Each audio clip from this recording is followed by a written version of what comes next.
मेरे प्यारे बच्चों, मेरे प्यारे बच्चों, वर्ग दशम के लिए इस वर्ष बड़ी चुनौती की परीक्षा है।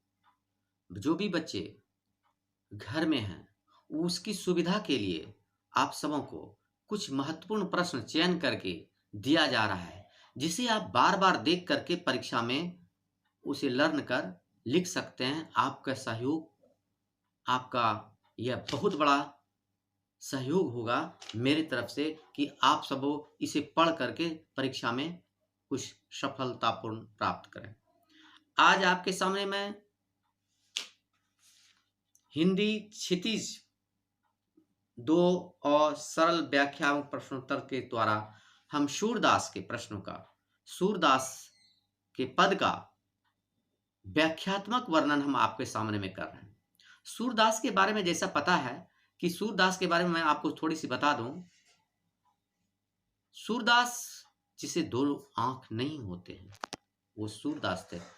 इन्हें आंख नहीं था, फिर भी बंद आंखों से घुटनों के बल बच्चों को चलना, मिट्टी चुरा कर खाना, चंद्रमा को पकड़ने के लिए मचलना, इन सारी बातों का वर्णन सूरदास ने कृष्ण की बाल लीला का जैसा वर्णन किया है, शायद आज तक कोई कवि नहीं कर सके। इसके संबंध में डॉक्टर देवेंद्र नाथ शर्मा जी ने कहा है, Other poets may have equality him, but they have all in best। मेरे प्यारे बच्चों, तानसेन ने इसके बारे में कहा है, किंधों सूर को सर लगियो, किंधों सूर को पीर, किंधों सूर को पद लगियो, तन मन धुतन शरीर। सूरदास जब अपने प्रिय विषय का वर्णन शुरू करते हैं तो मन और अलंकार शास्त्र हाथ जोड़कर खड़े हो जाते हैं। उपमाओं की बाढ़ आ जाती है, रूपकों की वर्षा होने लगती है। सूरदास अपने प्रिय विषय में बाल लीला का सबसे बड़ा विचित्र वर्णन किया। गोपियों की गोपनीय लीलाओं का वर्णन भी इन्होंने बड़े ही सरल और सहजता से किया है। आपके पाठ्य पुस्तक में पद ये उधो तुम हो बड़ भागी, अपरस स्नेह नहीं, उधो तुम हो अति बड़भागी, अपरस रहत स्नेह तगाते, ताहिन मन अनुरागी, पुरैन पात रहत जल भीतर, तारस देह न दागी, ज्यों जल माहे तेल की गगरी, बूंद न ताको लागी, प्रीति नदी में पाओ न बोरियो, दृष्टि न रूप परागी, सूरदास अवला हम भोरी, कूड़ चाट ज्यों पागी। इस पंक्तियों को, अर्थ को व्याख्यात्मक लिखने के लिए आपको सबसे पहले ध्यान देना चाहिए कि यह पंक्ति कहां से ली गई है, इसकी व्याख्या किस प्रकार किया जाए। तो आप मेरे प्यारे बच्चों सबसे पहले यह देखें, प्रस्तुत पंक्तियां हमारे पाठ्य पुस्तक क्षितिज के पाठ के एक सूरदास द्वारा रचित पद खंड से लिया गया है। भक्तिकालीन काव्य में सूरदास कृष्ण भक्त कवि हैं। सूरदास ने जैसा वर्णन कृष्ण के यौवन लीला और बाल लीलाओं का किया है, वैसा शायद आंख वाले भी नहीं कर सकते। सूरदास ने कृष्ण की बाल लीला और यौवन लीला में कमाल हासिल कर दिखाया है। बंद आंखों द्वारा घुटने के बल बच्चों को चलना, मिट्टी चुराकर खाना, चंद्रमा को पकड़ने के लिए मचलना, इन सारी बातों का वर्णन जैसा सूरदास ने किया है वैसा कोई कवि नहीं। सूरदास कृष्ण भक्त कवि थे। सूरदास ने अपनी बंद आंखों से मात्र 3 पुस्तकों को लिखी। इनके संबंध में यह प्रमाणिक पुस्तक 3 ही हैं, सूरसागर, सूरसारावली और साहित्य लहरी। प्रस्तुत पंक्तियों को में गोपियां उद्धव के ऊपर व्यंग करती हुई कहती है, तुम बहुत बड़ भाग्यवान हो, तुम स्नेह के धागे में बंधे हो, फिर भी अनुरक्ति नहीं है, इसीलिए तुम निर्गुण भक्ति का मार्ग दिखाते हो। तुमने कभी न प्रेम रूपी नदी में स्नान किया, ये उद्धव के लिए कहा गया, उद्धव के लिए कहते हैं। न ही तुम्हारी दृष्टि किसी सौंदर्य गोपियों के रूप पर मुग्ध हो हुए हैं। तुम तो उस कमल के पत्ते के समान हो जिस पर कभी पानी नहीं टिकती। ठीक उसी प्रकार हम सभी गोपियां भी उसी रूप में हैं। हम कृष्ण की प्रेम के दीवाने हैं, चाहकर भी अलग नहीं कर सकते। उद्धव कृष्ण गोपियां से यह कहती हैं, जिस प्रकार गुड़ में चींटी का लगा रहना समाहित रहता है, ठीक उसी प्रकार गोपियों का संबंध कृष्ण के साथ बार बार जुड़ा हुआ है। यहां सूरदास ने निर्गुण ज्ञान देकर कृष्ण को याद करवाया है। हे उद्धव, तुम बहुत बड़भागी हो, तुम बहुत बड़भागी हो जो हमें इतना उपदेश देते हो। जिस प्रकार ज्यों जल माही तेल की गगरी बूंद न ताको लागी, जिस प्रकार भरे तेल की गगरी को पानी में डुबाया जाए तो पानी और तेल अलग हो जाते हैं, गगरी से अलग हो जाते हैं, ठीक उसी प्रकार मेरी प्रीति है सूरदास के साथ। गोपियां कहती कि मेरी प्रीति उसी प्रकार है, इसमें कहीं भी कलुषित भावना नहीं है। सूरदास अब कहते हैं अंतिम में, अबला हम भोरी गुड़ चाट जो पागी, मैं इस अबला रूपी में कृष्ण को याद करता हूं।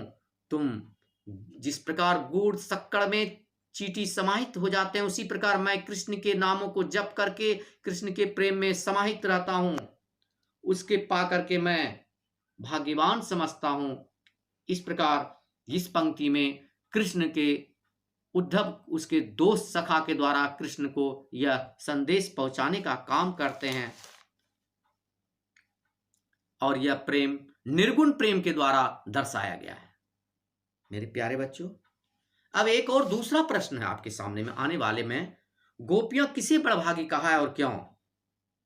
सूरदास की गोपियां उद्धव, कृष्ण के सखा का नाम उद्धव को भाग्यवान कहा है, क्योंकि उद्धव न तो कभी किसी कृष्ण से प्रेम किया है और न कभी पीड़ा को सहन किया है, अतः गोपियां उद्धव को बड़भागी कहा है।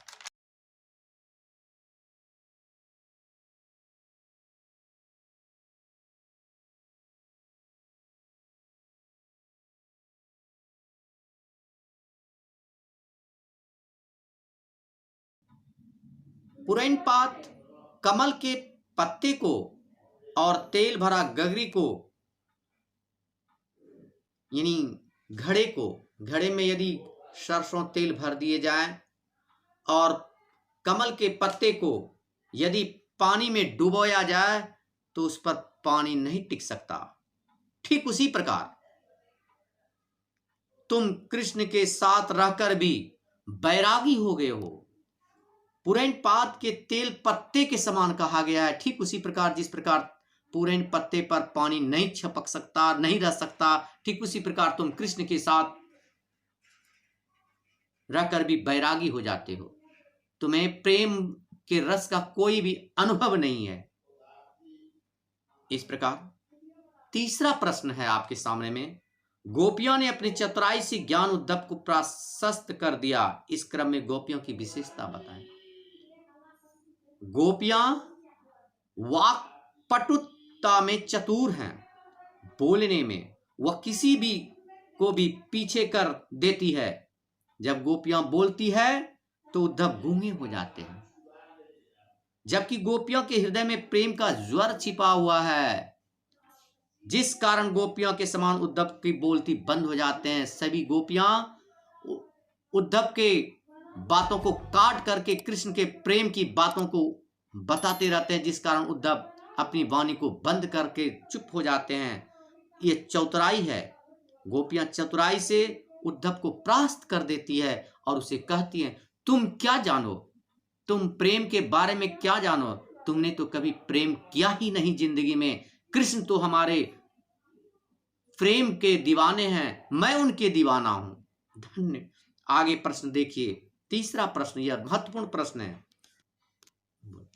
अब आपके सामने में चौथा प्रश्न है, गोपियों ने कृष्ण को हारिल की लकड़ी क्यों कहा है? लकड़ी कहा है, लौक और रौद्र की लकड़ी। हारिल एक पक्षी है, वह पक्षी जब भी उड़ती है तो अपने पैरों में एक लकड़ी को लेकर के उड़ती है।